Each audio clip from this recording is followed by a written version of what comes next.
Reda Oulamine, bonjour. Bonjour. Nous avons démarré notre entretien sur la justice au Maroc par nous intéresser justement sur les réformes à mener pour la mener justement un peu mieux, dans un état un peu meilleur que celui dans lequel elle se trouve actuellement. Le deuxième aspect que nous voulions traiter en ce qui concerne les nécessaires réformes de la justice marocaine est celui peut-être qui pourrait améliorer l'accessibilité de cette justice pour le citoyen, ou bien l'accès plutôt à la justice. Pour le citoyen, en effet, ce chemin peut être un peu délicat, un peu semé d'embûches, et on y reviendra plus précisément en fonction des différents cas de figure. Il y a un vieux proverbe ou une vieille citation de La Fontaine qui disait « Selon que vous soyez ou selon que vous serez puissant ou misérable, les jugements de coup vous rendront ou vous seront blancs ou noirs ». Qu'en est-il de ces disparités initiales qui font que la justice est différente selon que l'on soit riche, aisé ou pauvre, tout simplement? Alors tout à fait, je voudrais commencer par dire que ce n'est pas une particularité du Maroc. Ce que l'on remarque, il n'y a pas besoin d'être expert pour remarquer que malheureusement cet idéal de justice pure et absolue et aveugle n'existe pas. Donc les riches et les puissants seront toujours mieux traités que le reste de la population.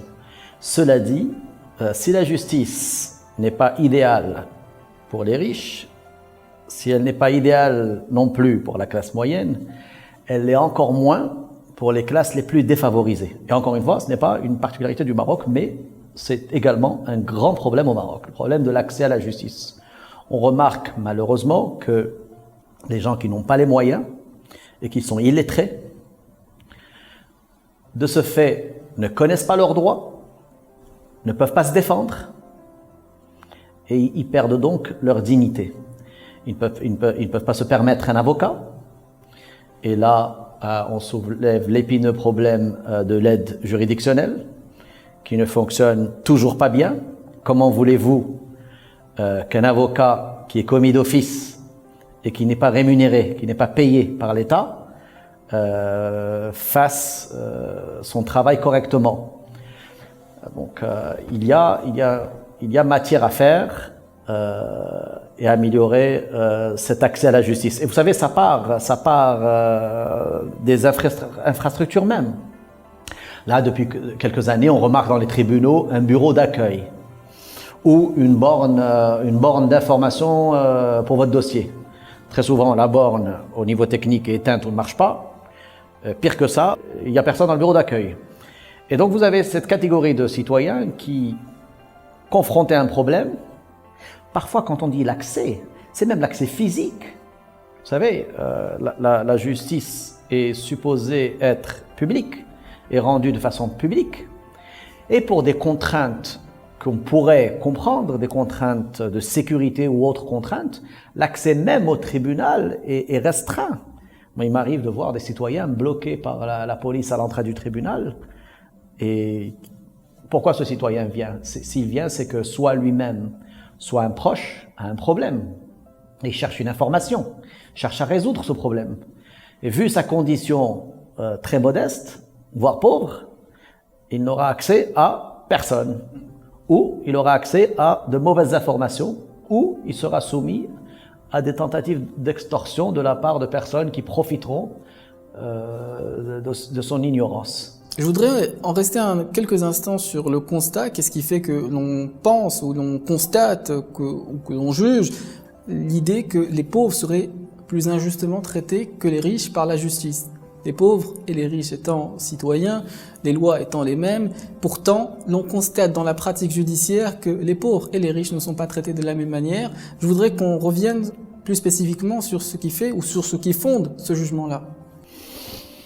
Je pense que c'est un problème très complexe, mais si je devais apporter des éléments de réponse, je ne prétends pas avoir toutes les réponses ce soir, mais je dirais que il y a tellement de facteurs qui font qu'une personne de condition pauvre sera maltraitée par la justice. Et encore une fois, je ne fais pas le détracteur absolu de la justice au Maroc, mais une personne qui s'exprime bien, qui est donc instruite, ne sera pas traitée de la même personne par la justice. Si elle s'exprime bien, c'est qu'elle est instruite. Si elle s'exprime mal, c'est qu'elle est de conditions très défavorisées.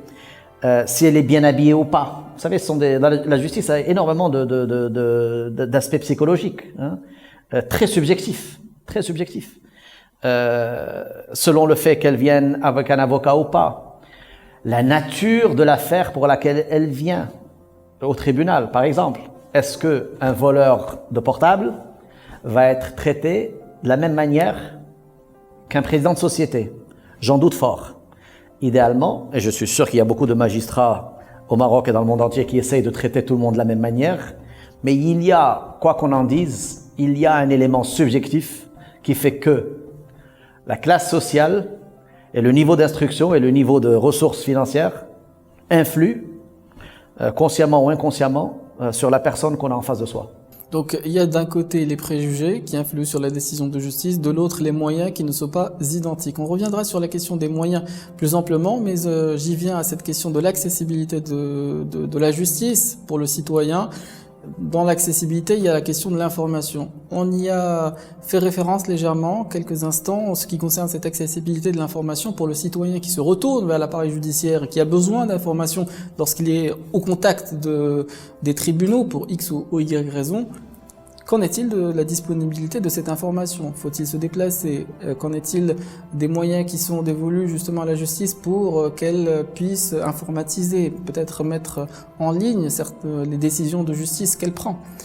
Cette question de l'information est cruciale en ce qui concerne l'accessibilité de la justice. Un mot peut-être sur cet aspect.